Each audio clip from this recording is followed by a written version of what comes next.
Happy parents ডেতে আপনাদের আবারও স্বাগত জানাই আমাদের jewellery partner এইচ.কে Dutta jewellers.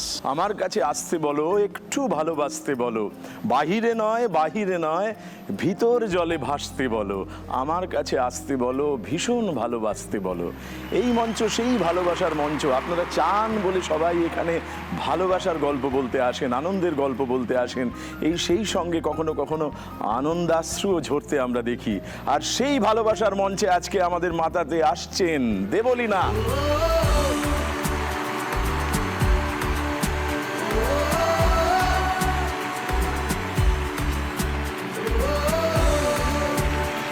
Debolina এসে গেছে মানে এখন আরেকজনের আসার পালা। এবারে যিনি আসবেন তিনিও আমাদের আনন্দে, ভালোবাসায়, মজায় মাতাবেন। তিনি কৌশানী। কৌশানী আসছেন বাবা মাকে নিয়ে। কৌশানী, তোমাকে স্বাগত। স্বপ্নগুলো কাছে ছোট্টবেলার রূপকথারা এমনি করে বাঁচে, আমরা এবার সোনার কাঠি মুঠোয়। দেবলীনা, ঠিক কিরকম বোধ হচ্ছে? প্রথমেই বলি যে আমি এই অনুষ্ঠানটা নিয়মিত দেখি। বাহ। মাও দেখেন, আমার বড় দেখেন, আমার আত্মীয়স্বজন সবাই দেখেন। অপেক্ষায় ছিলাম কবে আসবো তোমার এই অনুষ্ঠানে। বাহ। এমনি আমার সঙ্গে তোমার পরিচয় আছে, মার সঙ্গে পরিচয় হয়েছে, কিন্তু এই সবার সামনে তো পরিচয় হয়নি। সেই পরিচয়টা তুমি কিভাবে করাতে চাও সেইটার জন্য মুখিয়ে আছি। ছোটবেলা থেকেই দুপুরে এবং রাত্রে মা আমাকে গল্প বলে ঘুম পাড়াতেন। হ্যাঁ, কিন্তু সেই গল্পগুলো একদম ছোট, যখন খুব একটা আমার বোধ হয়নি তখন থেকেই এখন বুঝতে পারি যে প্রত্যেকটা গল্পের শেষে একটি বক্তব্য থাকতো। যেমন ধরো, মিথ্যে কথা বলতে নেই, honesty is the best policy, এরকম ধরনের এক একটা করে বক্তব্য শেষে থাকতো, যেটা শুনে আমি ঘুমিয়ে পড়তাম। এখন বুঝতে পারি যে বড় হওয়ার পর যে সেটা কিভাবে রন্ধ্রে রন্ধ্রে ঢুকে গেছে ওই ঘুম পাড়ানি গল্প হিসেবে শুনতে শুনতে। তাই এখন ভীষণ লাকি মনে হয় যে আমার মা এরকম একজন মা যে আমাকে এরকম গল্প শুনে ঘুম পাড়াতেন। তো I am very proud of her. মায়ের নাম ছন্দা দত্ত। ছন্দা দেবী, নমস্কার।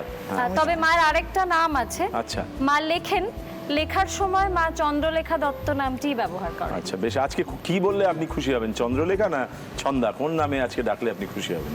ছন্দা দত্ত। ছন্দা দত্ত, নিজস্ব নাম। কৌশানী, তোমাকে স্বাগত। তোমার সঙ্গে খুব ভালো লাগছে আলাপ হয়ে, কিন্তু তোমার বাবা মার সঙ্গে আলাপ নেই। একটু আলাপ করি দাও। এটা আমার মা, সঙ্গীতা নমস্কার। মুখার্জি। সঙ্গীতা দেবী, নমস্কার। এমন একজন আমার লাইফে যাকে ছাড়া আমার একদিনও কাটবে না হয়তো, যাকে ছাড়া আমি এক পা চলতে পারি না, কারণ সেই ছোটোবেলায় হাত ধরেছিল, এখন অবধি হাত ধরে আছে। আর তখন বুঝিনি যে মায়ের গুরুত্বটা কী লাইফে, কিন্তু আজকে যত বড় হয়েছি দিনের সাথে আমি বুঝেছি যে প্রত্যেকটা স্টেপে আমাদের কাউকে একটা দরকার হয় যার কাছে গিয়ে কাঁদতে পারি, যাকে গিয়ে বলতে পারি, যাকে বলার আগে দুবার ভাবতে হবে না। তো আমি এই শোতে এসেছি আজকে আমার দো আনমোল রতনকে নিয়ে। এটা আমার বাবা, মিস্টার রানা মুখার্জি। নমস্কার রানাবাবু। আমার মেয়ের জন্য আমি খুব গর্বিত, কেননা ছোটোবেলা থেকে ও, মানে আমি যখন স্কুলে যেতাম, ওর রেজাল্ট আনতে যেতাম, তখন ও টিচাররা আমাকে কমপ্লেন করতো, আপনার মেয়ে খুব টকেটিভ, আপনার মেয়ে খুব কথা বলে, এই জন্যে ওর রেজাল্ট খারাপ হচ্ছে। সেটা আমি এসে বাড়িতে বকাঝকা করতাম। তারপর দিনকে দিন যত ক্লাস উঁচু হতে লাগলো তত দিন ও নিজেকে কন্ট্রোল করে নিয়েছে। নেওয়ার পরে আমি যখন রাত্রিবেলা অফিস থেকে বাড়ি ফিরতাম তখন দেখতাম যে কী রে, তুই পড়ছিস না কেন, তো পাস করবি কী করে? তখন বললে, তোমাকে চিন্তা করতে হবে না, তুমি রেজাল্টটা দেখে নিও। সেই জন্য আমি গর্বিত যে আইএসসি, তারপর আইএসসি, তারপরে গ্র্যাজুয়েশান, কোনো সময় আমার বলতে হয়নি, খুব ভালো মার্কস দিয়ে পাস করেছে। আমি আমার মেয়ের জন্য খুব গর্বিত। বাহ। এই যে তোমার বাবার চোখ থেকে, মুখ থেকে গর্ব একেবারে ঝরে ঝরে পড়ছে, এটা তুমি কিরম ভাবে, এটাকে ভাবলে কি আনন্দ পাও? আমার এটা লাইফে সবচেয়ে বড় অ্যাচিভমেন্ট যে আজ থেকে 2 বছর আগে হয়তো কৌশানীকে কেউ চিনতো না, কিন্তু এই 1 বছরের মধ্যে কৌশানীকে সবাই চিনেছে, আর বাবা মাকে সবাই কৌশানীর বাবা মা হিসাবে জানে। তো আজকে বাবা আমাকে সেটাই অলওয়েজ গর্বের সাথে বলে যে যেখানে যাই আমি তোর নাম ইউজ করতে পারি, যে আমি কৌশানীর বাবা। তো এটা আই থিঙ্ক আমার কাছে বড় অ্যাচিভমেন্ট, আর আমার বাবা মায়ের কাছে এটা একটা গর্বের ব্যাপার।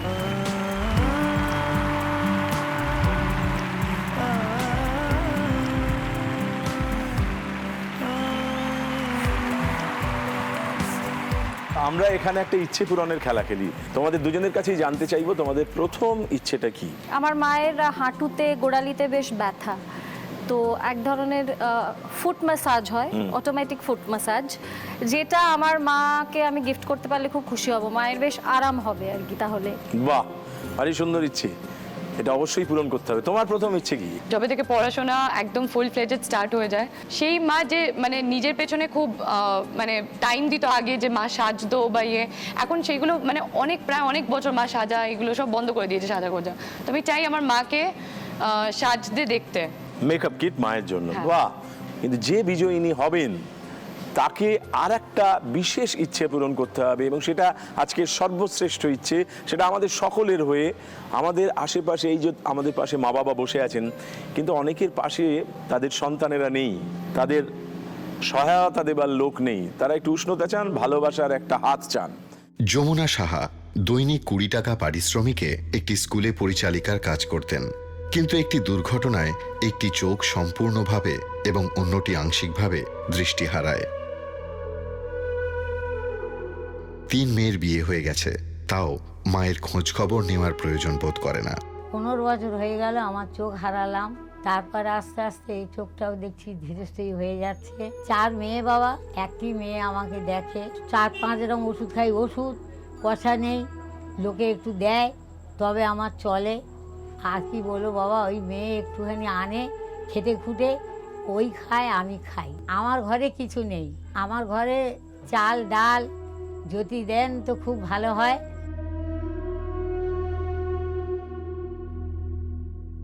আমরা সেই সাহায্য, সেই উষ্ণতা, সেই ভালোবাসার হাত বাড়িয়ে দিতে চাই আজকের যিনি বিজয়িনী হবেন তার হাত ধরে। আজকের প্রথম প্রশ্নটা আসছে। আমার টেনশন হচ্ছে ভীষণ। ভারী সুন্দর, টেনশন হওয়া ভালো। শুনেছি টেনশন হলে নাকি এই শো এর কাজ হয়। সবথেকে ইন্টারেস্টিং পার্ট কি জানো? কি? তোমার দেওয়া ক্লুগুলো আমার ভারী ভালো লাগে। আমি দেবো, ক্লু দেবো, নিশ্চয়ই দেবো। তুমি যেমন বলছো নিশ্চয়ই দেবো। তোমার আজকের প্রথম প্রশ্নটা তোমার দিকে আসছে, এটাকে খুব ভালো করে দেখো, বিবেচনা করো, বিচার করো, শান্ত হয়ে টেনশন না করে উত্তর দাও। দেখা যাক।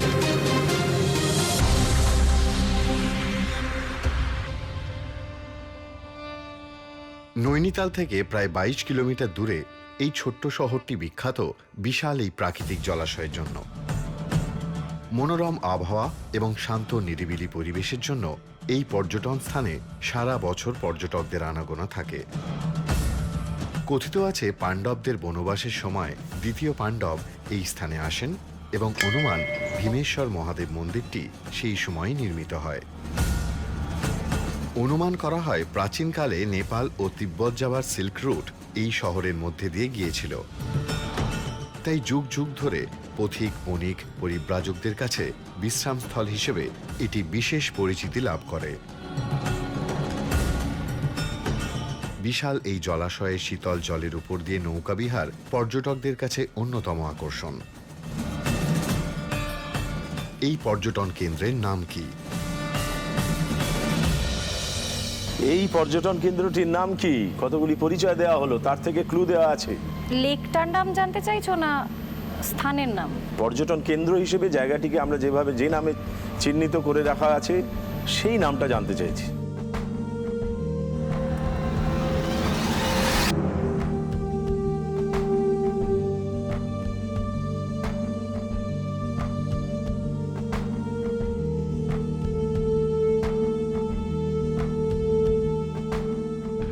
নৈনিতালের কাছাকাছি আর কোন পর্যটন কেন্দ্র বিখ্যাত বা যেখানে লোকে যায়? Corbett, driving ডিস্টেন্সে।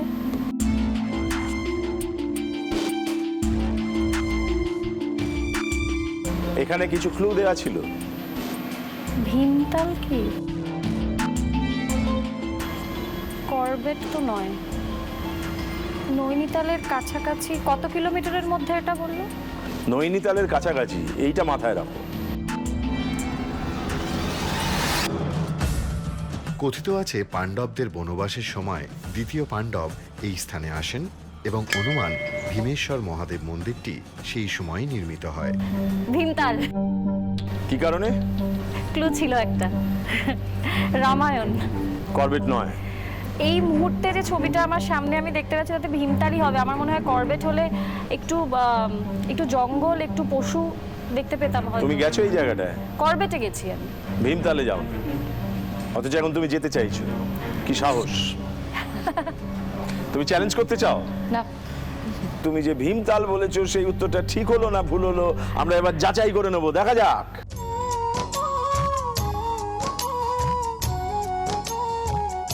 এই পর্যটন কেন্দ্রের নাম ভীমতাল। भीम जी जो है अज्ञातवास के टाइम में यहाँ आए, पांचाली को पानी की प्यास लगी तब भीम ने गदा मार के झील का निर्माण किया, इसलिए इसका नाम भीमताल पड़ा।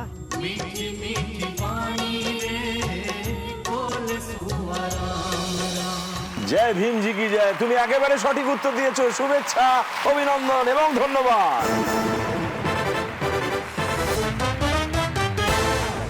তুমি আছো 25 নম্বর নিয়ে, তোমার ঝুলিতে 25 গচ্ছিত রাখো। আমরা একটু পরে ফেরত আসবো তোমার কাছে। তোমার প্রথম ইচ্ছে পূরণের জন্য গৌসানী, প্রথম প্রশ্নটা আসছে। কোনো টেনশন না করে, শান্ত হয়ে বিচার করে তারপর উত্তর দাও। দেখা যাক।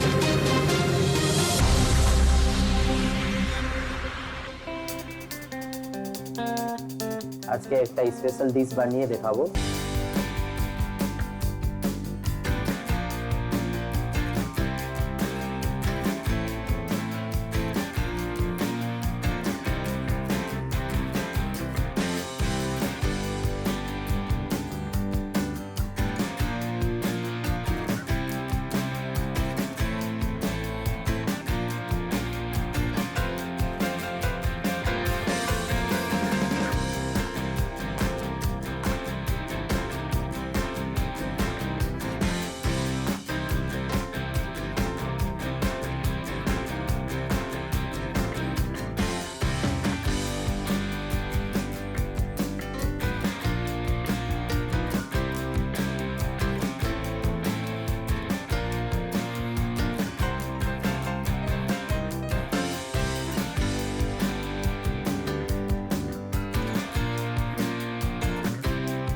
একটা খাবার বানানোর পদ্ধতি দেখানো হলো, বিশেষ একটি খাবার। এই খাবারটির নাম কি? দেখে তো মনে হচ্ছে ফ্রাইড ওয়ান্টন।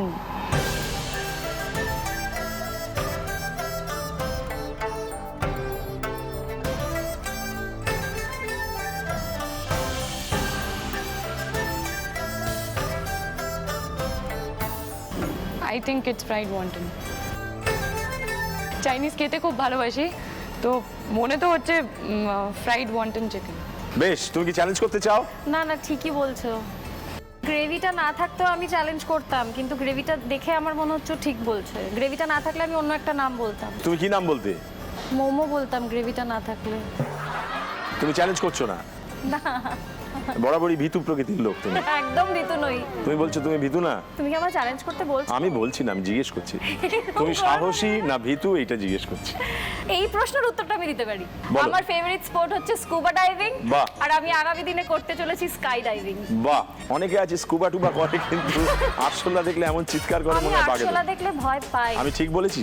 হ্যাঁ, হ্যাঁ, আগে একটু আরশোলা দেখে সাহস সঞ্চয় করো, তারপর অন্য স্পোর্ট করতে যাও। হ্যাঁ, এক্স্যাক্টলি। আরশোলা দেখলে আমি যে স্থানে আরশোলা আছে সেই স্থানে আমি থাকতে পারি না। আরশোলাকে আহ্বান জানাতে চাই না, তোমাকে জিজ্ঞেস করতে চাই, তুমি কি চ্যালেঞ্জ করতে চাও? না না, ওকে কনফিডেন্ট লাগছে আমার, আমি চ্যালেঞ্জ করব না। ও মা, আমি দেখে নিই এবার তোমার কাছ থেকে যে উত্তরটা পাওয়া গেল সেটা ঠিক হলো না ভুল হলো, দেখা যাক।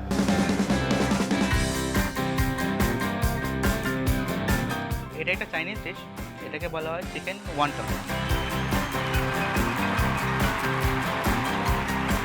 চিকেন ওয়ান্টন, একেবারে ঠিক উত্তর দিয়েছো তুমি। তোমার প্রথম প্রশ্নের উত্তর দিয়ে তুমি 25 নম্বর তোমার ঝুলিতে নিয়ে নিয়েছো। বাহ, দেবলীনা, তোমরা দুজনে এসেছো, তোমার এই পাশে একটি চেয়ার ফাঁকা। এই শূন্যতার কারণটি একটু সবিনয়ে জিজ্ঞেস করছি। আমার যখন 9 বছর বয়স, তখন আমার পিতৃবিয়োগ হয়। আমি তখন ক্লাস 3-তে পড়ি। তারপর থেকে আমি আর মা আর আমি, আমার পৃথিবীটা আমার মাকে নিয়ে, আমার মায়ের পৃথিবীটা আমাকে নিয়ে। কিন্তু এবং আমি যে আজকে অভিনয় জগতে যতটুকু করেছি, যা কিছু করেছি, মায়ের সাপোর্ট ছাড়া কিচ্ছু করতে পারতাম না। কারণ মায়ের এক্সক্লুসিভ সাপোর্টটার দরকার ছিল, সেরকমই একটা সিচুয়েশনে আমি ছিলাম, না হলে কিছু করতে পারতাম না এই জগতে। তবে এইটুকু আমি জানি যে বাবা যদি থাকতেন তাহলে আমি জয়েন্ট ফ্যামিলিতে বড় হয়েছি, একটু কনজারভেটিভ আমার ফ্যামিলি ছিল, মা নন কনজারভেটিভ। বাবা যদি থাকতেন তাহলে কিন্তু বাবা ফুল সাপোর্ট করতেন আমার প্রফেশনকে, কেননা বাবা একদম কনজারভেটিভ ছিলেন না। তারপর তোমার ওর সঙ্গে বেড়ে ওঠার এই দিনগুলো সুখেই কাটছিল, কিন্তু যবে থেকে তুমি আর পেলে না দুর্ভাগ্যবশত, তারপরের দিনগুলো সময় তুমি ওকে কিভাবে চাইতে বা কি হতো, মানে ভেতরে কি কথা হতো তোমার সঙ্গে নিজের? যেটা হতো সেটা হচ্ছে যে আমি একটা জিনিস বুঝতে পারতাম যে মায়ের যেটুকু কষ্ট, যেটুকু মিস করা, মা না সবটাই কামোফ্লাজ করে রাখতেন। আমার মায়ের সামনেই বলছি আজকে এটা, আর আমি ভান করতাম যেন আমি কামোফ্লাজড হচ্ছি। মা আমাকে বোঝাতে চাইতেন না, আর আমি না বোঝার ভান করতাম, কিন্তু মায়ের যে কষ্ট হচ্ছে সেটা আমি বুঝতে পারতাম। ওই বয়সেই বুঝতে পারতে? হ্যাঁ, আবার ভাইসি ভার্সাও হতো যে আমার কষ্ট হচ্ছে, আমি চাইতাম মা না বুঝুক, মাও ভান করতেন তখন যেন আমার কষ্টটা বুঝতে পারতেন। আসলে কেউই সাকসেসফুল হতাম না, দুজনেই দুজনের কষ্টটা বুঝতাম এবং চাপা দিতাম। কিন্তু আমার সেই দিনগুলো সব থেকে বেশি করে মনে পড়ে দেবুদা, যখন মাকে আমায় রঙিন শাড়ি পরানোর জন্য প্রচণ্ড লড়াই করতে হয়েছে। একটা সময় আমার মনে আছে আমি বলেছিলাম, মা তুমি যদি আমিষ না খাও, তুমি যদি রঙিন শাড়ি না পরো, তাহলে আমি আমিষ খাওয়া বন্ধ করে দেবো, দরকার হলে আমি খাওয়া দাওয়াই ছেড়ে দেবো। তারপরে আস্তে আস্তে সাকসেসফুলি সেটা মাকে করাতে পারতাম, কারণ ওইভাবে মাকে দেখার ভালো লাগা তো দূরের কথা, আমি মানতেই পারতাম না, কারণ আমি জানি আমার বাবা থাকলে এটা বাবা কখনো চাইতেন না। তারপরে শুরু হলো মাকে একটা টিপ পরানো নিয়ে লড়াই, সেটাতেও আমি সাকসেসফুল হয়েছি। মাকে ফাইনালি আমি টিপ পরাতেও পেরেছি এবং একটা নর্মাল লাইফে ফিরিয়ে আনতে পেরেছি। সেইটার জন্য তোমাকে কি তুমি বিশ্বাস করো যে এইগুলো তোমাকে দিয়ে ভেতরে ভেতরে করিয়ে নিতেন তোমার বাবা? হ্যাঁ, নিশ্চয়ই করিয়ে নিতেন। এখনো অনেক কিছু আছে জানো তো, অনেক হার্ডলস যেগুলো আমি পার করে যাই। মা পিলার হয়ে থাকেন সব সময়, কিন্তু এক এক সময় মনে হয় যেন অদ্ভুত একটা শক্তি আমাকে পুশ করে দিচ্ছে কোনো কিছুর একটার দিকে, হয়তো সেটা আমার বাবা, এটা আমার বিশ্বাস।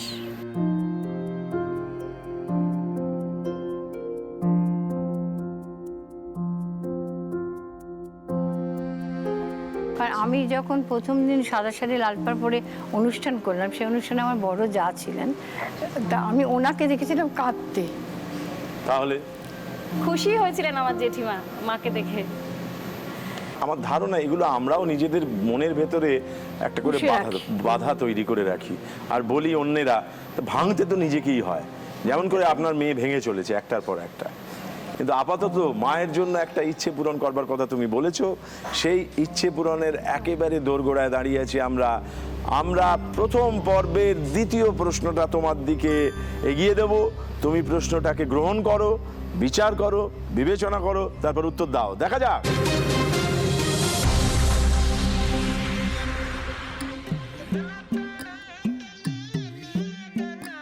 উত্তর ভারতের যেমন বেনারসি, দক্ষিণ ভারতে তেমনই এই শাড়ি।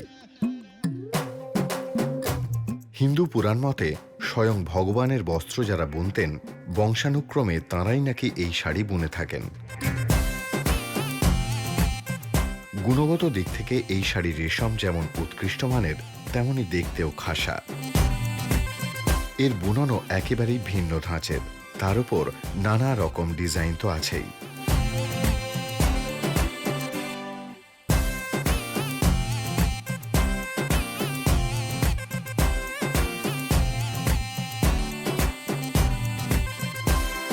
এটি কোন শাড়ি? এটি কোন ধরনের শাড়ি? একটি শাড়ির পরিচয় দেওয়া হলো। মনে হচ্ছে মায়ের হেল্প নিতে হবে, আমার শাড়ি সম্পর্কে জ্ঞান বেশ কম। শাড়ি পরতে ভালোবাসি, কিন্তু খুব একটা শাড়ি চিনি না। ক্লু দেয়া ছিল, আমরা যখন শাড়িটা সম্পর্কে পরিচয় দিচ্ছিলাম কোথাকার শাড়ি বলেছি।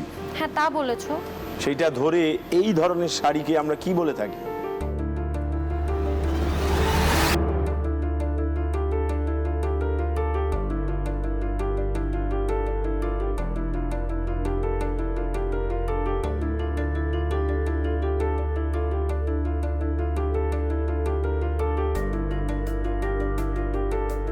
তুমি যদি মার কাছ থেকে সাহায্য নিতে চাও, নিতেই পারো।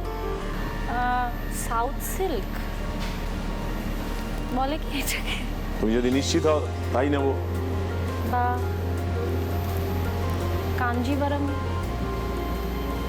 একটা শাড়ি আমার দেখে মনে হলো কাঞ্জিভারম বা কাঞ্চিপুরম। কাঞ্জিভারম আর কাঞ্চিপুরমের ডিফারেন্সটা এক্স্যাক্টলি কি আমি জানি না, তবে এই দুটো সাউথের, এটা আমি জানি। আমি শিওর না। কাঞ্চিপুরম না কাঞ্জিভারম? প্রথমেই আমার কাঞ্জিভারম নামটা মাথায় এসছে, তাই আমি ওটাই বলছি। মার সঙ্গে আর আলোচনা করতে চাও? মায়ের হেল্পটা আরেকটু পরের জন্য রেখে দিই। বেশ, তোমার এই উত্তরটা নিলাম কাঞ্জিভারম। তুমি কি চ্যালেঞ্জ করতে চাও? আমারও মনে হচ্ছে Kanjivaram.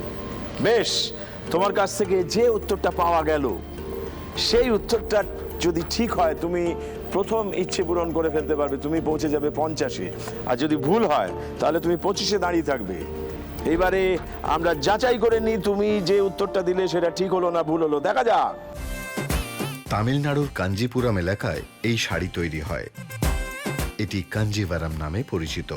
Namaskar, Deshankar Anna. I am Prabhu from Kanjipuram. The name of the saree is Kanjipuram Silks. তার মানে তুমি যে উত্তরটা দিয়েছো সেটা একেবারে সঠিক উত্তর হয়েছে।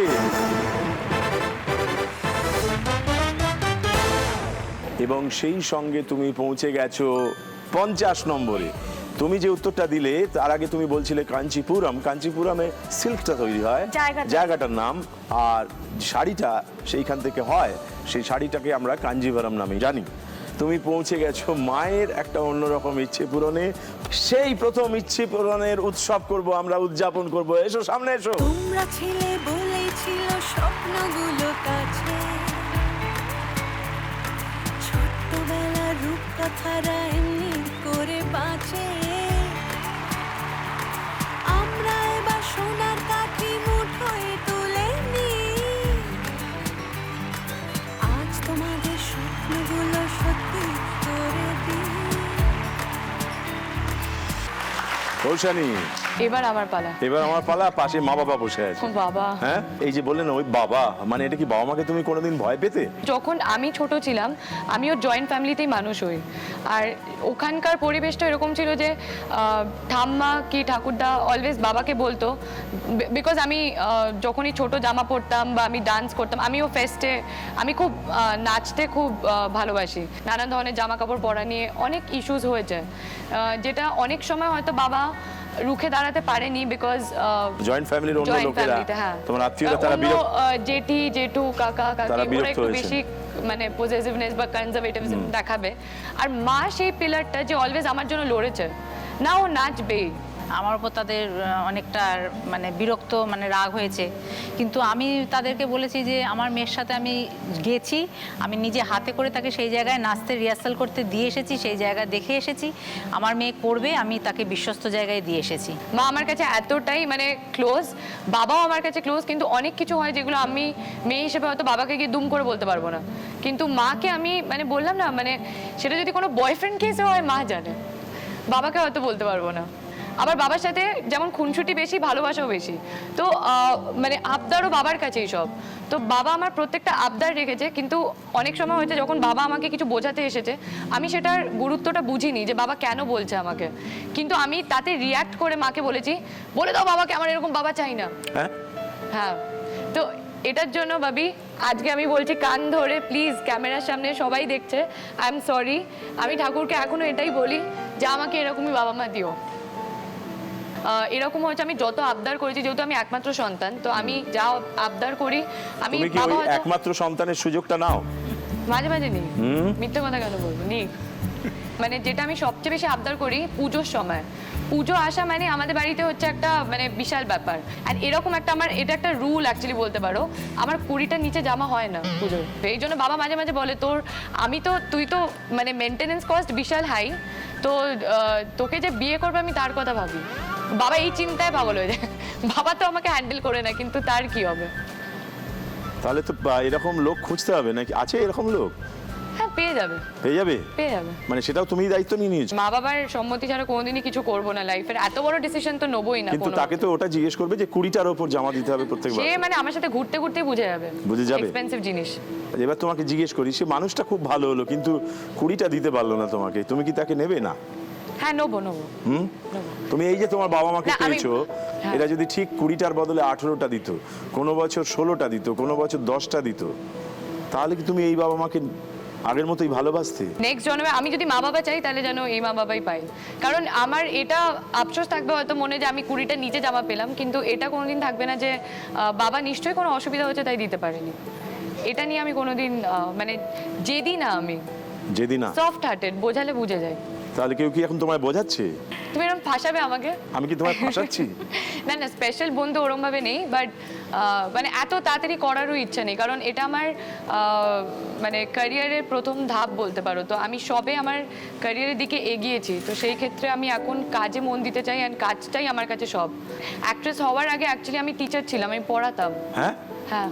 এটা শুনে খুব ভালো লাগলো যে তুমি কোনোদিন প্রয়োজন হলে, এই যে তুমি একজন হিরোইন হয়েছো, একজন নায়িকা, কিন্তু প্রয়োজন হলে তুমি একদিন দিদিমণি হয়ে যেতে পারবে, এবং তোমার সঙ্গে যে মানুষটা থাকবে দরকার হলে তাকে 20টা জামা কাপড় কিনে দেওয়ার জন্য তুমি একটার পর একটা টিউশন করে যাবে, এবং তাকে বলবে যে আমি আছি তোমার পাশে। আমি আছি। হ্যাঁ, আমি আছি। এই তো একে বলা হয় স্ট্রেংথ। হ্যাঁ, বাহ, ওমেন স্ট্রেংথ। হ্যাঁ, বেশ। এই স্ট্রেংথ নিয়ে তুমি ঢুকে পড়ো তোমার দ্বিতীয় প্রশ্নে। খুব মন দিয়ে দেখবে, শুনবে, বিচার করবে, তারপর উত্তর দেবে। দেখা যাক।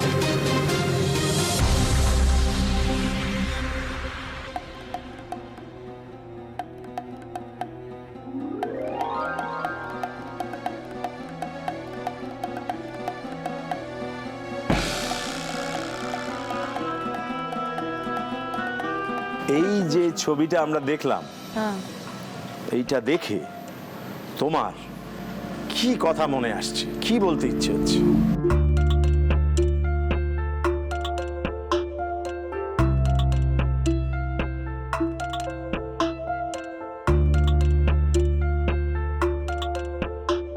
কি দেখছো? সিক্রেট পাহাড়। কোনো সিনেমার সাথে জড়িয়ে? কোনো সিনেমার নাম বা কিছু? একটা শব্দ।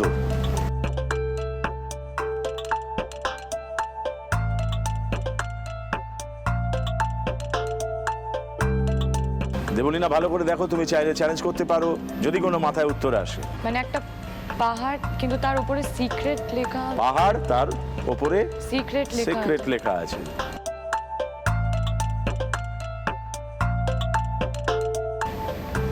Top, mountain top. খোঁজো খোঁজো খোঁজো খোঁজো খোঁজো খোঁজো খোঁজো খোঁজো খোঁজো। Top secret. Top secret. কি কারণে তুমি বলছো? পাহাড়ের টপ, তার উপরে সিক্রেট লেখা আছে, তো টপ সিক্রেট। এটাই তোমার উত্তর? হ্যাঁ। তুমি চ্যালেঞ্জ করতে চাও? না, ঠিক উত্তর। আমরা দেখে নিই উত্তরটা আসলে কি, দেখা যাক।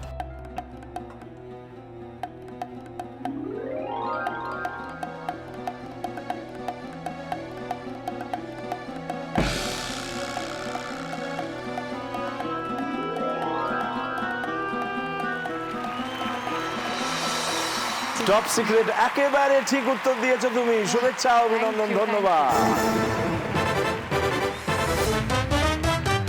সেই সঙ্গে তুমি আরো 25 জোগাড় করে ফেলেছো, 25, 50-এ পৌঁছে গেছো, এবং তুমি তোমার প্রথম ইচ্ছে পূরণ করে ফেলেছো। চলো আমরা মাকে সাজিয়ে তুলি। এসো, সামনে এসো। আবার ধরো আমার,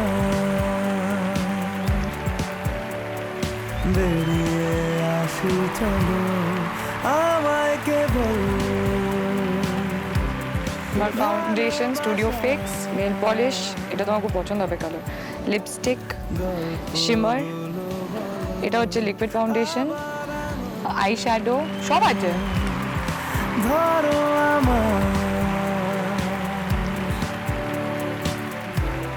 তোমার দ্বিতীয় ইচ্ছেটা জানতে চাইবো। সুস্মিতা একজন আছে, আমার বান্ধবী বলতে পারো আর কি। ও একা প্রায় 40টা কুকুর আর 25টা বেড়ালের দেখাশোনা করে, একেবারে একা ওর পাড়ায়, এবং তাদের যত রকম মেডিকেল নিড সব ফুলফিল করে। সুস্মিতার মনে এবং হাতে একটা অদ্ভুত ম্যাজিক আছে, তোমাদের ওই ম্যাজিক কোয়েশ্চেনের মতো। ও কিন্তু তাদেরকে সারিয়ে তোলে। বাহ। তাই আমি যতটা সম্ভব ওর পাশে গিয়ে একটু দাঁড়াতে চাই আর কি, এটাই আমার মানে ওর যে সংগঠন বা ও যে কাজটা করে তার পাশে দাঁড়াতে চাও। বাহ, অসাধারণ ইচ্ছে। ইচ্ছেটা পূরণ করতেই হবে। তোমার দ্বিতীয় ইচ্ছেটা কি? বাবা খুব বেশি কাজে ব্যস্ত, প্লাস আমাদের রেসপন্সিবিলিটি বাবার মাথায়, তো সেই ক্ষেত্রে বাবা নিজেকে মানে পুরো হারিয়ে ফেলেছে। সেই বাবা যাকে আমি মানে পুরো টিপ টপ, পুরো স্যুট বুট পরে অলওয়েজ যেত, আমি কোথাও না কোথাও বাবাকে ওই লুকটাতে মিস করি। তো আজকে আমি চাই যে যদি আমি এই প্রশ্ন দুটোর উত্তর দিতে পারি সঠিকভাবে, তাহলে আমার ইচ্ছা যে আমি সেই পুরনো বাবাকে দেখতে চাই, যে ওরমভাবে স্যুট বুট পরে অফিস যাবে অ্যান্ড রেডি হয়ে পুরো টিপটপ হয়ে, ড্যাশিং হিরো, যাকে আমি আমার লাইফের হিরো মানি। সো আমি বাবাকে হিরো মতন সাজাতে চাই। বাহ, তোমার আজকে তৃতীয় প্রশ্নটা তোমার দিকে আসছে, ভালো করে দেখে নিশ্চিত হয়ে উত্তর দাও, দেখা যাক।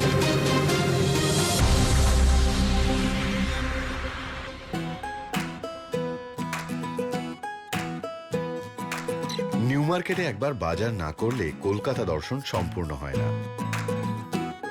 চারিদিকে এত ঝলমলে মল সত্ত্বেও নিউ মার্কেটের গ্ল্যামার কিন্তু এক বিন্দুও কমেনি, কারণ এখানে প্রায় 2000-এর উপর স্টল আছে। টার্কি পাখির মাংস থেকে শুরু করে নাহুমের কেক, চানাচুর থেকে শুরু করে লেটেস্ট ট্রেন্ড জামা কাপড়, নিউ মার্কেটে পাওয়া যায় না এমন জিনিস নেই। নিউ মার্কেটের মতো ভ্যারাইটি জিনিস মানে কোনো শপিং মলেও পাওয়া যাবে না। এটা এমন একটা জায়গা, আপনি যা চাইবেন নিয়ে যাবেন। নিউ মার্কেট স্থাপিত হয় 1874 সালে। কলকাতা মিউনিসিপ্যাল কর্পোরেশনের উদ্যোগে এটি প্রথম বাজার। সাম্প্রতিক অতীতে নিউ মার্কেটে একাধিকবার আগুন লেগে যায়। প্রতিবারই ফেনিক্স পাখির মতো নিউ মার্কেট আবার জমে উঠেছে। নিউ মার্কেট এখন কলকাতার প্রাণ শক্তির প্রতীক।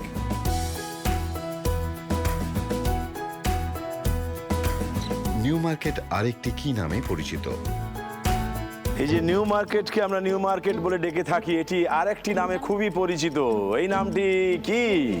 হেল্প নেবো মায়ের। বেশ, হেল্প নাও। নিবি কিনা ভেবে দেখ। হ্যাঁ, নিয়ে নি। হক মার্কেট, হক মার্কেট, হক মার্কেট, হক মার্কেট। তুমি কি এই উত্তরটা গ্রহণ করতে চাও? হ্যাঁ। হক মার্কেট। তুমি কি চ্যালেঞ্জ করতে চাও? না, ও চ্যালেঞ্জ করতে চায় না। এবার দেখে নি তুমি মায়ের সাহায্য নিয়ে যে উত্তরটা দিলে সেটা ঠিক হলো না ভুল হলো, দেখা যাক। হক সাহেবের মার্কেট। তার মানে তোমার মায়ের সাহায্য নিয়ে যে উত্তরটা দিয়েছো সেটা একেবারে সঠিক উত্তর হয়েছে, হক মার্কেট বা হক সাহেবের মার্কেট। স্টুয়ার্ট হক কলকাতা কর্পোরেশনের চেয়ারম্যান ছিলেন, তার নামে নামাঙ্কিত এই নিউ মার্কেট, এবং 1 জানুয়ারি 1874 সালে এটা তৈরি হয়। তোমার আজকে তৃতীয় প্রশ্নটা তোমার কাছে আসছি, খুব মন দিয়ে দেখে নাও, দেখা যাক।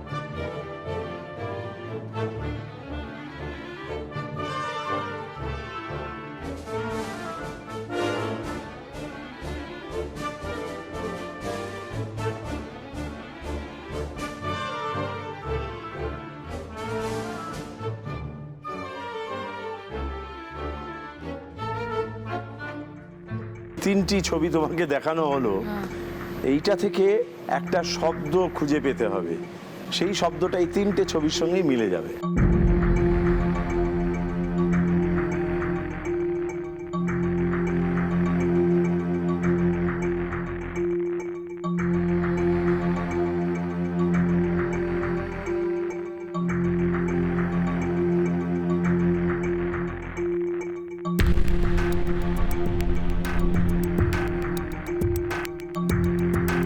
কোন শব্দটি বোঝানো হলো এইসব করে?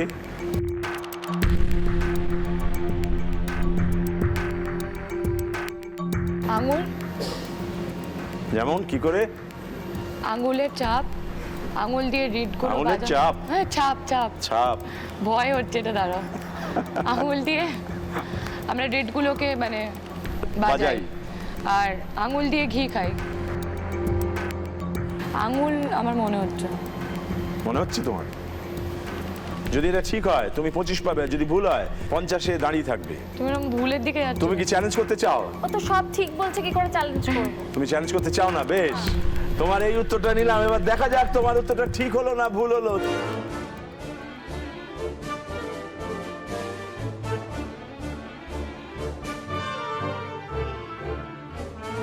আঙুল, একেবারে ঠিক উত্তর দিয়েছো তুমি। শুভেচ্ছা, অভিনন্দন এবং ধন্যবাদ। তুমি পৌঁছে গেছো 75-এ। আর একটি প্রশ্নের অপেক্ষা। তুমি দাঁড়িয়ে আছো 75-এ। তোমার আজকের 4 নম্বর প্রশ্নটা আসছে। এটা দিয়ে তোমার দ্বিতীয় ইচ্ছে পূরণ হয় কিনা তুমি যাচাই করে শান্ত মাথায় উত্তর দাও, দেখা যাক।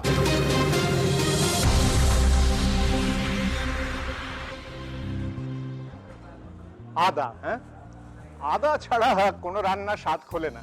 শুধু রান্না কেন, সর্দিতে গলা জ্বালা, একটুখানি আদা মুখে দিন, দেখবেন অদ্ভুত এক আরাম হয়। প্রচন্ড অরুচি, মুখে 2 কুচি আদা ফেলে দিন, দেখবেন সঙ্গে সঙ্গে জল কাটতে শুরু করেছে এবং স্বাদও ফিরে এসেছে। কোনো কোনো আচারে আদা না পড়লে মনে হয় কি নেই কি নেই। নানান রকম ওষুধ, পানীয়, সুগন্ধি তৈরি করতেও আদা অপরিহার্য। চা দেবেন তো আদা দিয়ে? বিভিন্ন রকমের শরীর খারাপ, যেমন জন্ডিস, বদহজম, আমাশা, এইসব ছাড়াতেও কিন্তু আদা খুব কাজে লাগে। এখন প্রশ্ন হলো, আদার নাম আদা কেন? ইনি মধু জ্যাঠা, মাঝে মাঝে আসেন, এরকম অদ্ভুত সব প্রশ্ন করেন। উনি জানতে চাইছেন আদার নাম আদা কেন। আদাকে আদা কেন বলি আমি, মা কি জানো তাহলে সাহায্য এই করো। নামটির একটা কারণ আছে।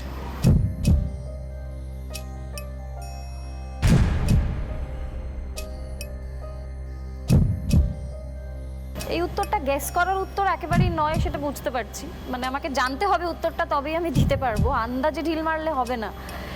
কিন্তু এই উত্তরটা দেওয়া খুব জরুরি।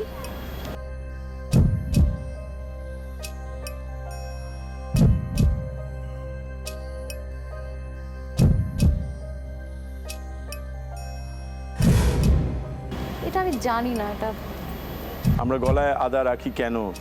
গলা খুসখুস করলে, গলা খুসখুস করলে, কাশি হলে আদা রাখি। এটা পাওয়া যাচ্ছে না, এটা পারা যাচ্ছে না। বেশ, তোমার কাছ থেকে এর উত্তরটা পাওয়া গেল না। তোমাকে জিজ্ঞেস করবো, তুমি কি চ্যালেঞ্জ করতে চাও, কোনো উত্তর বলতে চাও? পারছি না কোনো ক্লু। বেশ, আমরা যাচাই করে নিতে চাইবো, জেনে নিতে চাইবো আদতে কোন উত্তরটার খোঁজ আমরা করছিলাম। দেখা যাক। মুখে একটু আদা ফেললে দেখবেন কিরকম জল কাটতে শুরু করে, একটা আর্দ্রতার সৃষ্টি হয়। ওই আর্দ্রক থেকে আদা নামের উৎপত্তি। অনেকবার আমরা আদ্রক বলি, আদ্রক সেই শব্দটার মানে হচ্ছে আর্দ্রতা, মানে একটা জল আসে, একটা ময়েশ্চার, ভিজে ভাব। উত্তর পাওয়া যায়নি। আমাদের নিয়ম অনুযায়ী আমরা বলবো তোমার উত্তর ভুল হলো। তুমি রইলে 75-এ, একটু অপেক্ষা, এবার ওর কাছে যাব। তুমি আছো 75-এ। তোমার আজকের যে প্রশ্নটি এবার তোমার জন্য বরাদ্দ করা আছে, সেটি খুব মন দিয়ে শুনবে, দেখবে, তারপর বিচার করবে এবং উত্তর দেবে। সেটি সামনে ঘটবে এইখানে। वो हसीना वो नीलम परी कर गई कैसी जादूगरी, नींद नींदों से छीन ली है, दिल में बेचैनियां है भरी। वो हसीना वो नीलम परी कर गई कैसी जादूगरी, नींद नींदों से छीन ली है, दिल में बेचैनियां है भरी। मैं बेचारा हूँ आवारा, बोलूं समझाऊं मैं अब किस किस को, दिल में मेरे दर्द डिस्को, दर्द डिस्को, दर्द डिस्को, दिल में मेरे दर्द डिस्को, दर्द डिस्को, दर्द डिस्को, दिल में मेरे दर्द डिस्को, दर्द डिस्को, दर्द डिस्को, दिल में मेरे दर्द डिस्को, दर्द डिस्को, दर्द डिस्को। देखा है तुझको जब से मैं तो हिल गया, लगता है मेरे सीने से दिल निकल गया। देखा है तुझको जब से मैं तो हिल गया, लगता है मेरे सीने से दिल निकल गया। मम्मी से क्या डैडी से भी मिलाऊंगा तुझे, और जो भी मैं कहूँ तुझे लगता है क्यों गलत। हर पलट तेरा ध्यान किधर है, ये तेरा हीरो इधर है, तेरा ध्यान किधर है, ये तेरा हीरो इधर है, तेरा ध्यान किधर है, ये तेरा हीरो इधर है। पलट तुझे इतनी भी खबर है, ये तेरा हीरो इधर है, तेरा ध्यान किधर है, ये तेरा हीरो इधर है, तेरा ध्यान किधर है, ये तेरा हीरो इधर है। तो पलट तुझे इतनी भी खबर है तेरा हीरो इधर है तेरा ध्यान किधर है तेरा हीरो इधर है तेरा ध्यान किधर है तेरा हीरो इधर है अरे 12 महीने में 12 तरीके से तुझको प्यार जताऊंगा मैं डिंका चिका डिंका चिका डिंका चिका डिंका चिका रे रे डिंका चिका डिंका चिका डिंका चिका डिंका चिका रे रे 12 मिनट भी लगता है अपना तेरे बिन रह पाऊंगा मैं डिंका चिका डिंका चिका डिंका चिका डिंका चिका रे रे डिंका चिका डिंका चिका डिंका चिका डिंका चिका रे रे डिंका चिका चिका चिका चिका रे रे डिंका चिका डिंका चिका डिंका चिका डिंका चिका रे रे বাহ কে বাত ইমান, অনেক ধন্যবাদ, দারুণ দারুণ। প্রশ্নটা খুবই সিম্পল, তোমাকে শুধু এইটুকু বলতে হবে যে এই তিনটে গান কার গলায়, মানে কে কে গেয়েছে এই গানগুলো, ভেরি সিম্পল।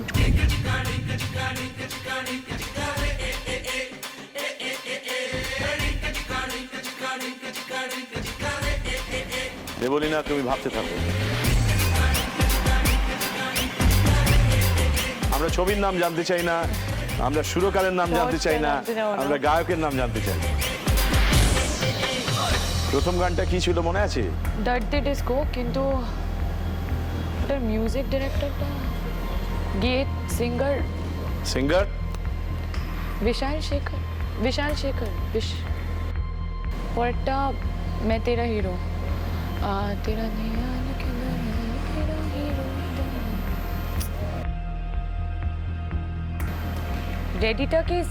रेडिटा साजिद वाजिद। আমরা গায়কের নাম জানতে চাইছি, সিঙ্গার কে? প্রথম গানটা ইমন, প্রথম গানটা কি ছিল?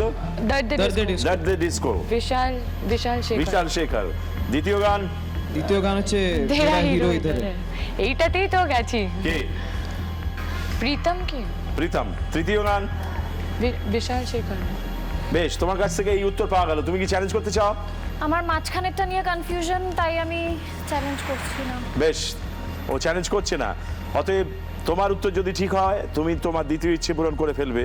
বেশ, আমরা ইমানের কাছ থেকেই জেনে নিই গানগুলো একবার করে একটুখানি গেয়ে এক লাইন তুমি সিঙ্গারের নামটা বলো। वो हसीना वो नीलम परी कर गई कैसी जादूगरी नींद नी आंखों से छीन दी है दिल में बेचैनियां है भरी।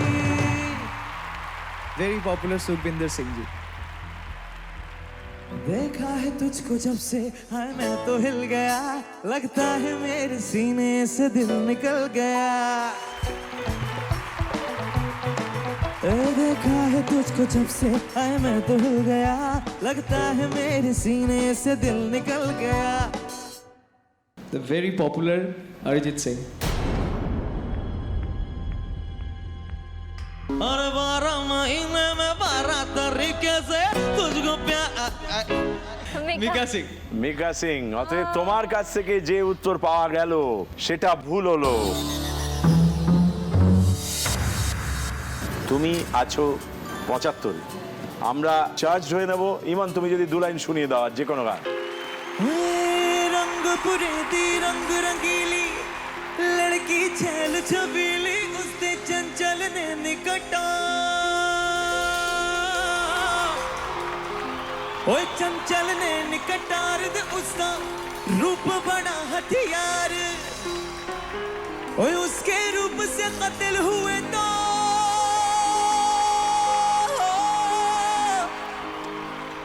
ओए उसके रूप से कत्ल हुए तो चर्चा शुरू हुआ।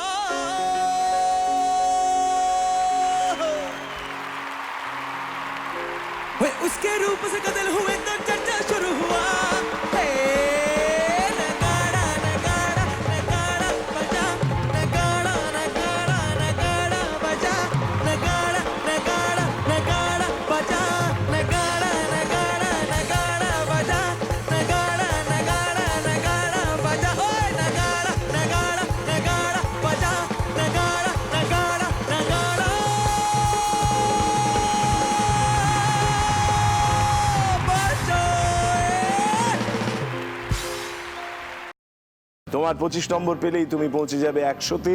দ্বিতীয় ইচ্ছে পূরণ, তোমার ইচ্ছে পূরণের জন্য আর 25 জোগাড় করার জন্য যে প্রশ্নটা তোমার দিকে আসছে খুব মন দিয়ে দেখো, শোনো, বিচার করো, তারপর উত্তর দাও। দেখে নাও।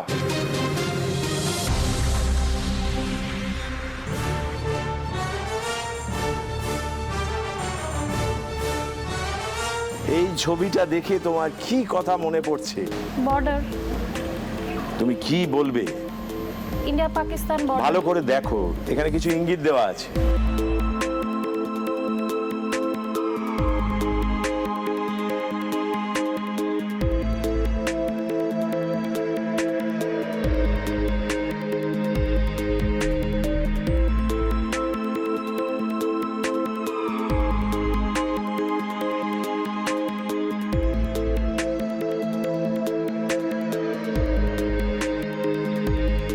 আমি তো ছবির নামটা মনে পড়ে গেছে, মুখে আসছে না। নামটা কি সাংঘাতিক খারাপ, আমি ভাবতে পারছি না। সুন্দর একটা মেয়েকে। হ্যাঁ, তোমার নামটা মনে পড়েছে? কে কে ছিল সেই ছবিতে? ও সালমান খান। সেটাই তোমার উত্তর? হ্যাঁ, আমি ভাবতে পারছি না। আমার মেমোরিটা এরকম হয়ে যেতে পারে সময় বিশেষে এবং নার্ভাসনেসে। ঠাকুরকে ডাকো, ঠাকুরকে ডাকো। হ্যাঁ হ্যাঁ, ঠাকুরকে ডাকছি। ডাকো ঠাকুর। কোন ঠাকুরকে ডাকতে চাও? জয় মা কালী, জয় হনুমান, হনুমান, বজরঙ্গী ভাইজান।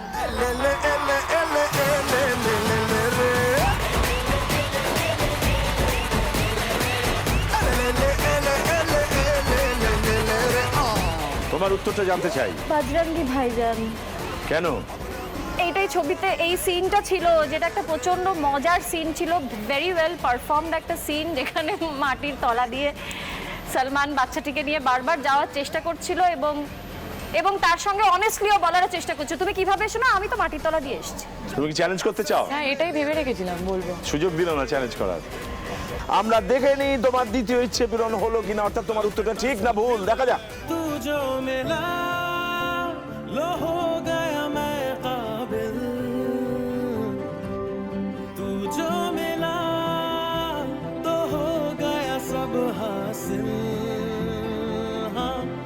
मुश्किल सही आसा हुई मंजिल। তার মানে তুমি যে উত্তরটা দিয়েছো সেটা একেবারে সঠিক উত্তর হয়েছে। তুমি পৌঁছে গেছো 100-তে। 100-তে পৌঁছানো মানে তোমার দ্বিতীয় ইচ্ছে পূরণ। চলো তোমার ইচ্ছে পূরণ করবো। অনেক কিছু পাওনি জানি, সময় গেছে চলে, সব ছেড়েছো শুধু আমরা এগিয়ে যাব বলে। আজ তোমাদের ইচ্ছেগুলো উড়িয়ে দেওয়ার দিন। তো দেবলিনার ইচ্ছে পূরণ হলো, আর আমারও খানিকটা ইচ্ছে পূরণ হবে যে আমিও খানিকটা বেশি কাজ করতে পারবো, এবং সেটা হ্যাপি প্যারেন্টস ডে দৌলতে পারলাম আমি। এবং হচ্ছে কি আমি একজন মা হিসেবে এলাম, রাস্তার পশুদের মা হিসেবে এলাম। বাহ, क्या बात।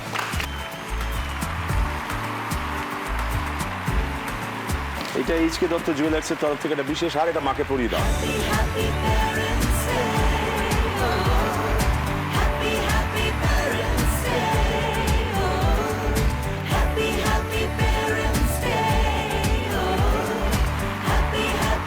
কৌশানী, তুমি আছো 75-এ। এইবার যে প্রশ্নটা আসবে সেটা তোমার 5 নম্বর প্রশ্ন। এটার উত্তর দিতে পারলেই তোমার আরো 25 হয়ে যাবে, তুমি 100-তে পৌঁছে যাবে। বেশ, তোমার 5 নম্বর প্রশ্নটা খুব মন দিয়ে দেখবে, শুনবে, বিচার করবে, তারপর উত্তর দেবে। দেখে নাও।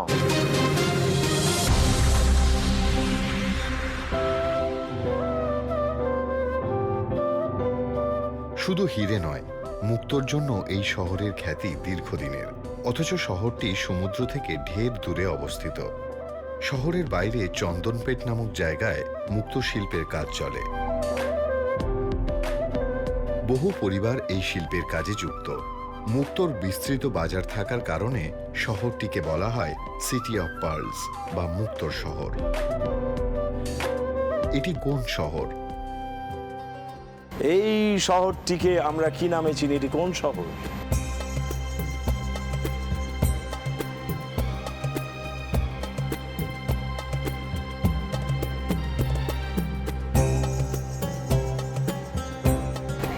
আমার মনে হচ্ছে Hyderabad, city of pearls.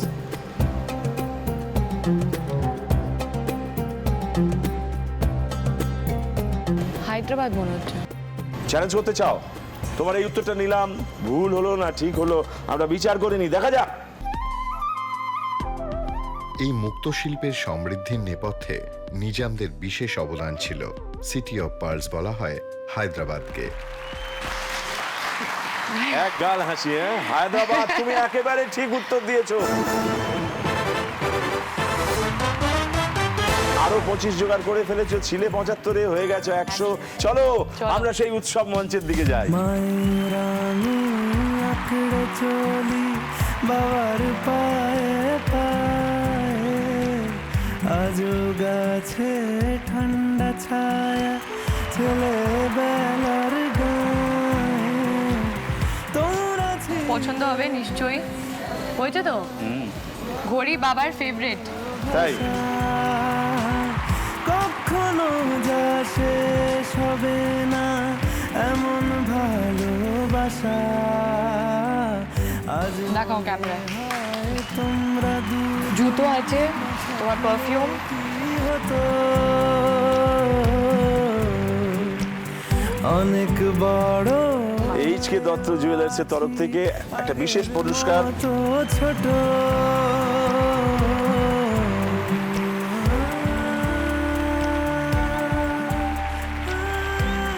Debolina, তোমার তৃতীয় ইচ্ছেটা জানতে চাইবো। তৃতীয় ইচ্ছে মানে আমার মা ডিজাইনার আয়না খুব পছন্দ করেন আচ্ছা। বরাবরই। আমি চাই মায়ের মতন একটা লম্বা ডিজাইনার আয়না ঘরে থাকুক, মা সেটা সামনে দাঁড়িয়ে সাজুগুজু করুক, শাড়ি পরুক, এটাই ইচ্ছে। মায়ের জন্য আয়না, বাহ, ভারী সুন্দর ইচ্ছে। তোমার? আমার তৃতীয় ইচ্ছাও মাকে নিয়ে, যে মায়ের অ্যাকচুয়ালি আমরা রিসেন্ট একটা ফ্ল্যাটে শিফট করেছি, মায়ের রুমটা এখনো বাকি আছে সাজানো প্রপারলি। মায়ের ঘর সাজানো, হ্যাঁ। বেশ। তোমার তৃতীয় ইচ্ছে পূরণ করব, তার জন্য তোমার কাছে একটি জাদু প্রশ্ন আছে আর একটি স্বাভাবিক সাধারণ প্রশ্ন আছে। এবার কি তুমি তোমার জাদু প্রশ্নটা চাইবে? তাহলে জাদু প্রশ্ন। বেশ, তোমার ম্যাজিক প্রশ্নটা এবার তোমাকে জাদু দেখাতে তোমার সামনে আসবে। এইটা বলতে পারলে তোমার তৃতীয় ইচ্ছে পূরণ হয়ে যাবে। খুব মন দিয়ে দেখো, বিচার করো, তারপর উত্তর দাও, দেখা যাক। নমস্কার দেবশঙ্কর দা, আজ আমি কই মাছের এমন একটা রান্না করব যার একদিকে ঝাল আর একদিকে টক। দেখ, আমি দুটো কড়াইয়ে রান্না করব। এই রান্না করতে যা যা লাগে, প্রথমে কই মাছ, হ্যাঁ মাছের মধ্যে প্রথমে আমাকে হলুদ আর নুন মাখিয়ে নেব। এবার তুই একটুখানি আমাকে গ্যাসটা চালিয়ে দে, আমি তেলটা দেব। মাছগুলোকে এবার আমি ভাজবো। মোটামুটি এটা ভাজা হয়ে গেছে। এবার আমার সেকেন্ড স্টেপে আমরা যাব। এবার একটুখানি তুই তেল দিয়ে দে। এটা আমি টক করব আর এটা আমি ঝাল করব। এবার একটু রসুনটা এর মধ্যে দিয়ে দে, একটু সর্ষে দিলাম এর মধ্যে। হ্যাঁ, এবার আমি দইটা এর উপরে দিয়ে দিচ্ছি। এবার 1 চিমটে হলুদ দে, অল্প, হ্যাঁ অল্প। আচ্ছা, এবার সর্ষেটা দে, তেঁতুলের কাঠ দেবো এর মধ্যে।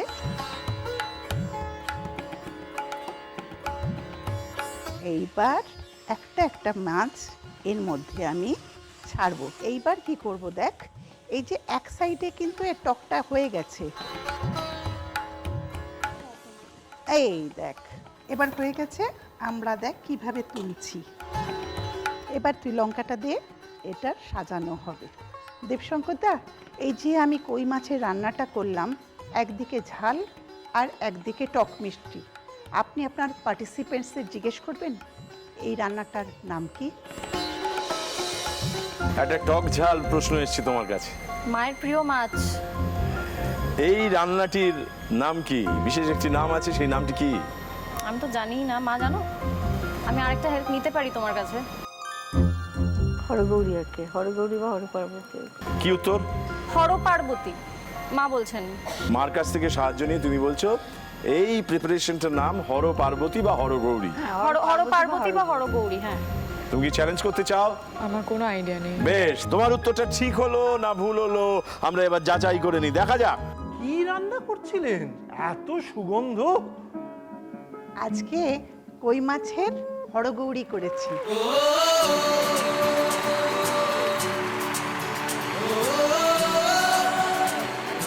তার তার মানে তুমি মার কাছ থেকে যে উত্তরটা দিয়েছো সেটা একেবারে সঠিক উত্তর হয়েছে। তার মানে তুমি পৌঁছে গেছো 100 থেকে 1 লাফে 150-তে, মানে মায়ের জন্য তৃতীয় ইচ্ছে পূরণ। চলো আমরা উৎসব করি, উদযাপন করি। তোমরা ছিলে বলেই ছিল স্বপ্নগুলো কাছে, ছোট্টবেলার রূপকথারা এমনি করে বাঁচে। আমরা এবার সোনার কাঠি মুঠোয় তুলে নি, আজ তোমাদের স্বপ্নগুলো সত্যি করে দিই। এইবারে যে প্রশ্নটা আসছে সেই প্রশ্নটা জাদু প্রশ্ন, এটার উত্তর দিতে পারলেই তোমার তৃতীয় ইচ্ছে পূরণ। খুব মন দিয়ে দেখো, বিচার করো, তারপরে উত্তর দাও। দেখা যাক।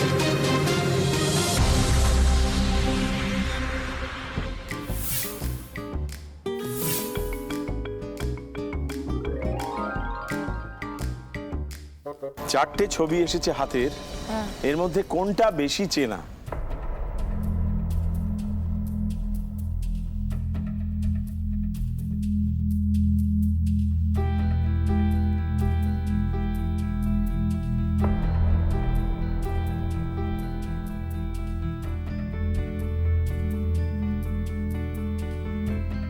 মানে আমি হেল্প নিতে চাই, ডিসকাস করে। তোমার দুটো হেল্পই বাকি আছে, অতএব তুমি ইচ্ছে মতন আলোচনা করো।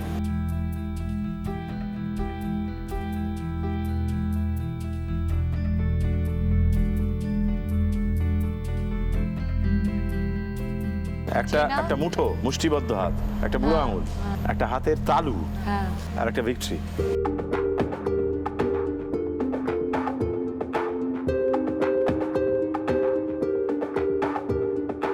আমার মনে হচ্ছে থার্ডটা, মানে চারটা। হ্যাঁ, মানে আমার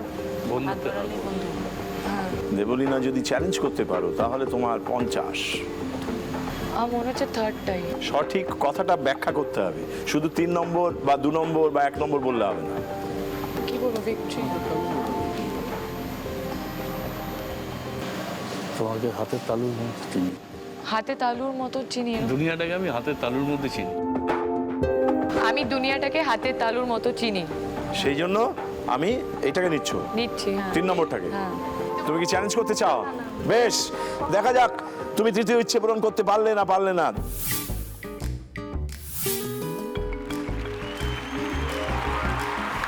বাবা তুমি না সত্যি। এই উত্তরটা একেবারে সঠিক উত্তর হয়েছে। শুভেচ্ছা, অভিনন্দন এবং ধন্যবাদ।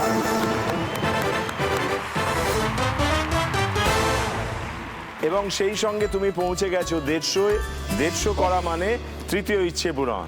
অনেক কিছু পাওনি জানি, সময় গেছে চলে, সব ছেড়েছো শুধু আমরা এগিয়ে যাব বলে। আজ তোমাদের ইচ্ছেগুলো উড়িয়ে দেওয়ার দিন,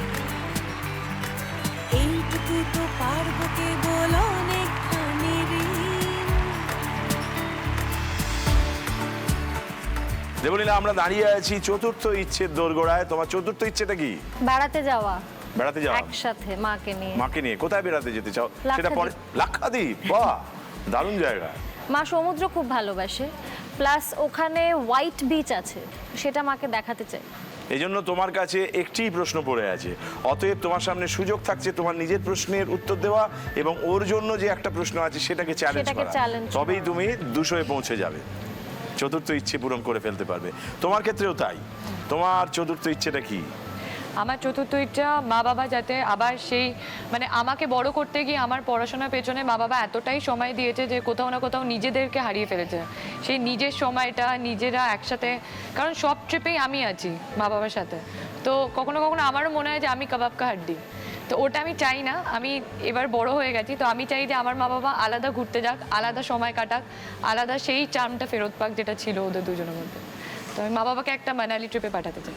বাহ, মা বাবার জন্য মানালি ট্রিপ। বাহ, তোমার আজকের খেলার একেবারে শেষ প্রশ্নটা তোমার যেটা বরাদ্দ আছে সেটা আসছে, ভালো করে দেখবে, বিচার করবে, তারপরে উত্তর দেবে। দেখে নাও তোমার আজকের 6 নম্বর প্রশ্নটা কি।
এই দৃশ্যগুলির সাথে কোন শব্দ সম্পর্কিত?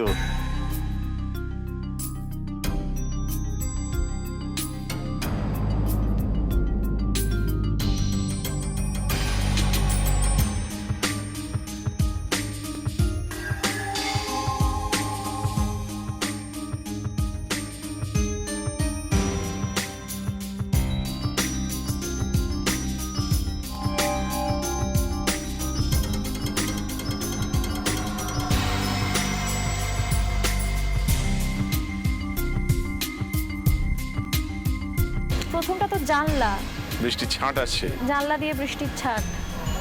তাই তোমার উত্তরটা বৃষ্টি।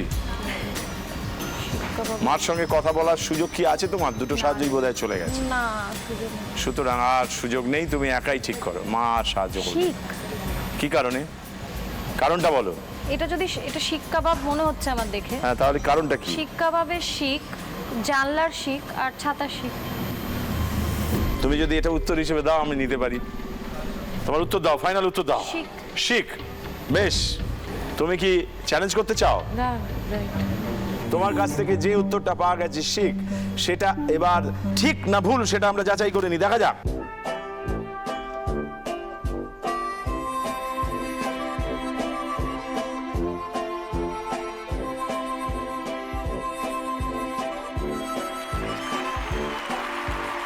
তার মানে তোমার উত্তরটা একেবারে ঠিক উত্তর হয়েছে। শুভেচ্ছা, অভিনন্দন এবং ধন্যবাদ। তুমি পৌঁছে গেছো 175-এ। একটু অপেক্ষায় থাকো, একটু পরেই ওর দিকে যে প্রশ্নটা আসবে সেটা খুব মন দিয়ে দেখবে, তবেই তোমার 200 হবে। তুমি আছো 150-এ।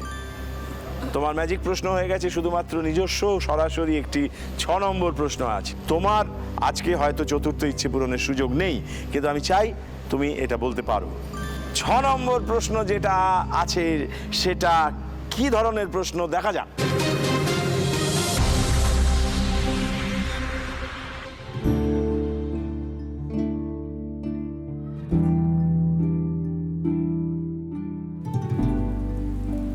বৃষ্টি পড়ে এখানে 12 মাস।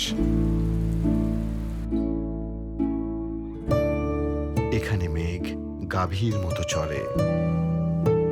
বিখ্যাত এই কবিতার লাইনগুলি যেন সার্থক হয়ে যায় কেরলের এই শৈল শহরে এলে।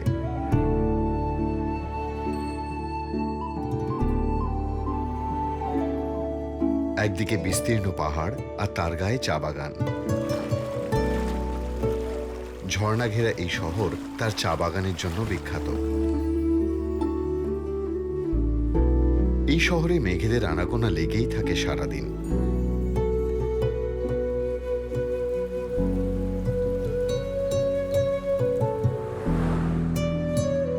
কেরল ও তামিলনাড়ুর সীমান্তে অবস্থিত এই শৈল শহরের নাম কি? এই হিল স্টেশনটার নাম কি?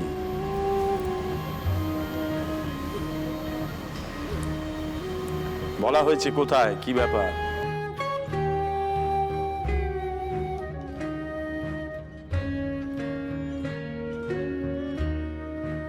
হেল্প আছে একটা।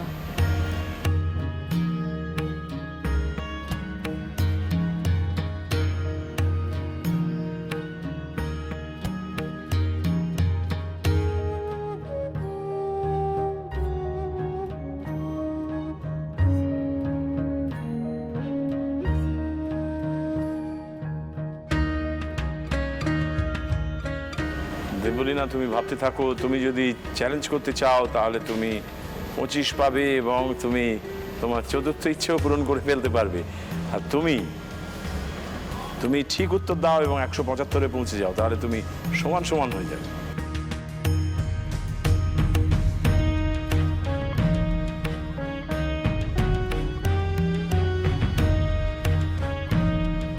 ভুল হবে মনে হচ্ছে। পন্ডিচেরি। পন্ডিচেরি নাও। পন্ডিচেরি নিলাম। তোমাকে জিজ্ঞেস করছি, তুমি কি চ্যালেঞ্জ করতে চাও? না। দেবলীনা, তোমার কাছ থেকে চ্যালেঞ্জ পাইনি এবং তোমার কাছ থেকে একটা উত্তর পেয়েছি। তুমি বলেছো পন্ডিচেরি। আমরা এবার দেখে নিতে চাইবো এই উত্তরটা ধরে আমরা 175-এ পৌঁছে যেতে পারলাম নাকি আটকে রইলাম 150-এই। বৃষ্টি পড়ে এখানে 12 মাস। এখানে মেঘ গাভীর মতো চলে। মুন্নার। তোমার উত্তরটা ভুল হলো। অতএব তুমি দাঁড়িয়ে আছো 150-এ, তুমি চ্যালেঞ্জ করনি, তাই তুমি দাঁড়িয়ে রইলে 175-এ। আমরা মা বাবার জন্য ইচ্ছে পূরণ করতে পেরেছি, সব মিলে আমাদের আজকের সময়টা ভালো কেটেছে। আর এই ভালো কাটাটা আজকে আমরা আরো সুন্দর করে তুলে নিতে চাই, সামনে যেতে চাই এবং শেষ করতে চাই আমাদের নিজস্ব ভঙ্গিতে। এসো।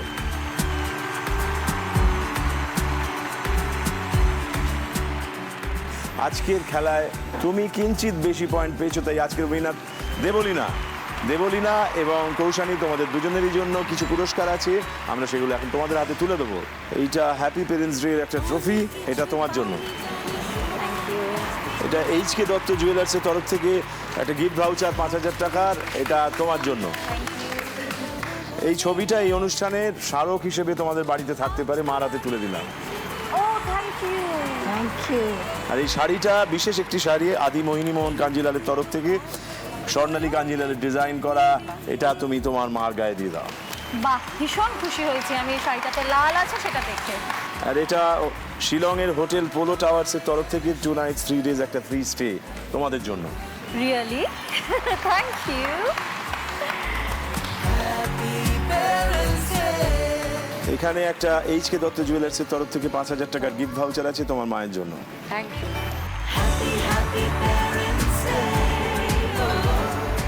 আর এই শাড়িটা আদি মোহিনী মোহন কাঞ্জিলালের তরফ থেকে স্বর্ণালী কাঞ্জিলালের ডিজাইন করা, তুমি তোমার মার গায়ে দিয়ে দাও।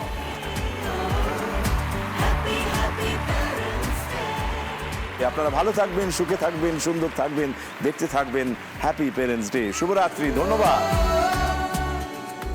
যমুনা মাসিমার বাড়িতে যাচ্ছি আমি এখন হ্যাপি পেরেন্টস ডের হাত ধরে। শুনলাম অনেক কথা ওনার সম্পর্কে, জীবনের বেশিরভাগ পথটি উনি পার করে এসেছেন, কিন্তু জীবনের লড়াই যেন আর শেষ হচ্ছে না। আমি যদি খানিকক্ষণের জন্য ওনাকে এই অনুভূতিটুকু দিতে পারি, মেয়ে হয়ে ওনার কাছে আছি, ওনাকে ভালোবাসছি, তাহলেই আমি নিজেকে ধন্য মনে করব। যমুনা দেবীকে জি বাংলা সম্মান জানাচ্ছে দেবলীনার মাধ্যমে।